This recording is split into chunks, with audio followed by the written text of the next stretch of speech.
Welcome to Her Remarkable History. Remember, to support our channel, please subscribe. The head of the Queen's father left to rot for 400 years. Throughout the Tudor period, there were many men and women who lost their heads after being accused of treason. One queen who lost her head inside the Tower of London was the 9-day Queen, Lady Jane Grey.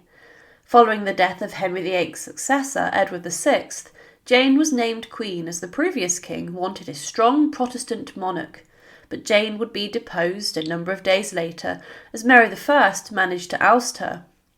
Mary was the eldest daughter of Henry VIII and was probably the rightful successor and queen. However, she then sought to punish those who had been behind Lady Jane Grey's ascension to the throne. There were a number of executions which were ordered, and one man who lost his head was the father of Jane, Sir Henry Grey, the first Duke of Suffolk. On the 23rd of February 1554 on Tower Hill, an axeman took his head off, but this would not be the end for his head, which hundreds of years later would be discovered having been smuggled out of the Tower of London. Henry Grey was born in Westminster in London, and he was the son and heir of the second Marquess of Dorset. He was a great-grandson of Elizabeth Woodville, the wife of King Edward IV, and he was betrothed to Catherine Fitzalan, the daughter of the Earl of Arundel, and he later refused to marry her. But in 1533 he asked permission of King Henry VIII to marry his second cousin, Lady Frances Brandon, the daughter of the king's sister, Mary, and the Duke of Suffolk. The couple had 3 daughters, Lady Jane Grey, Lady Catherine Grey, and Lady Margaret Grey. But during the reign of Henry VIII, Henry Grey was a prominent courtier, and he was the king's sword-bearer at the coronation of Anne Boleyn and also during the arrival of his 4th wife, Anne of Cleves. He was a soldier, and he later became a Knight of the Order of the Garter, but following the death of Henry VIII, he fell from favour with Edward VI's government. He was led by Edward raising his children, but then Thomas Seymour conspired with Grey to have his daughter Jane married to the king, and this would later result in a charge against Seymour which led to his execution. But in 1549, John Dudley, the Earl of Warwick, overthrew Edward Seymour and the Protectorship, and Seymour was later executed. But Henry Grey would then become the Duke of Suffolk, and his daughter Jane would then marry Guildford Dudley, the son of John Dudley. Henry Grey had raised his daughters to have the best Protestant education across the nation, and with the king, Edward VI, growing weak and ill, questions arose about the successor to the throne. Edward VI was gravely ill, and he was coerced to name Lady Jane Grey as his successor, as she was a strong Protestant in an attempt to keep Mary I away from the throne. When Edward died, on the 6th of July 1553, Lady Jane Grey was proclaimed Queen by the Privy Council, but this did not succeed as Jane would act as Queen for only 9 days, before she was then deposed as the Privy Council switched their allegiance to Mary I, who had collected a rebellion to oppose Jane. However, many of the rebels were sentenced to death by Mary and were then executed.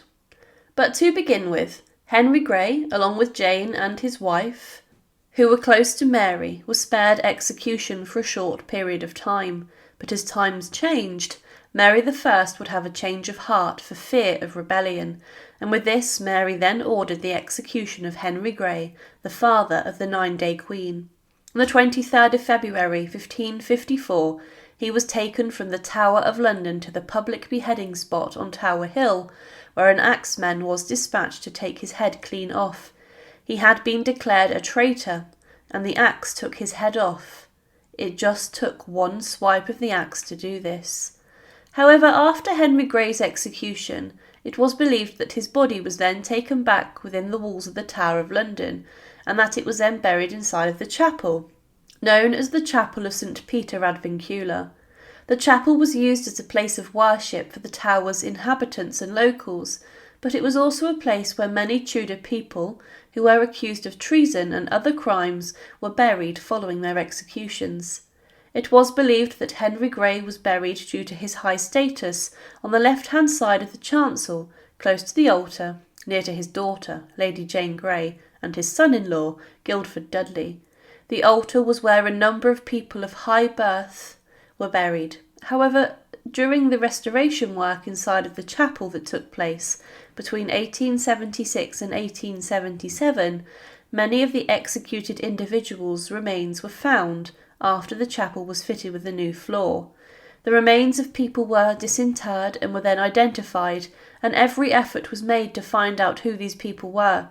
Anne Boleyn's remains were identified, and later they were reinterred under fitting memorial slabs. But something was strange regarding the remains of Henry Grey, as his head was not found.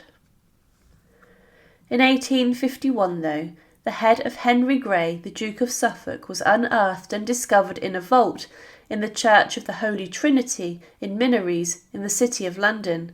It was said that in the church is placed the head taken from the body, which evidently had suffered decapitation.